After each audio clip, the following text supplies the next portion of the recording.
স্বার্থ দেখার জন্য আমাদের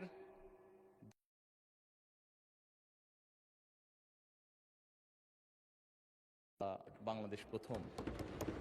আমি যে কাজটি করার চেষ্টা করেছি মাননীয় স্পিকার, আমি আমার অবস্থান থেকে আমি আমার দেশের মানুষের স্বার্থ নিয়ে কথা বলার এবং সেই স্বার্থ রক্ষা করার চেষ্টা করেছি মাননীয় স্পিকার। মাননীয় স্পিকার, এখানে আমাদের কারোরই কোনো ব্যক্তিগত কোনো বিষয় নেই। এটি যদি কোনো কিছু অর্জন হয়ে থাকে, ভালো কোনো কিছু অর্জন হয়ে থাকে, এটি বাংলাদেশের অর্জন।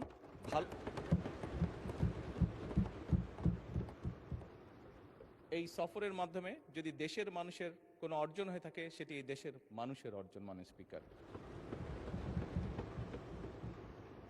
তবে মাননীয় স্পিকার, যেহেতু সংসদের সকল সদস্য, বিশেষ করে বিরোধী দলীয় নেতা, উনিও উৎসাহ প্রদান করেছেন দেশের জন্য, দেশের মানুষের পক্ষে কাজ করার জন্য, সেজন্য আবারও আমি আমার ব্যক্তিগত পক্ষ থেকে সকল সদস্য, বিরোধী দলীয় নেতা সহ সকল সদস্যকে আন্তরিকভাবে ধন্যবাদ জানাচ্ছি।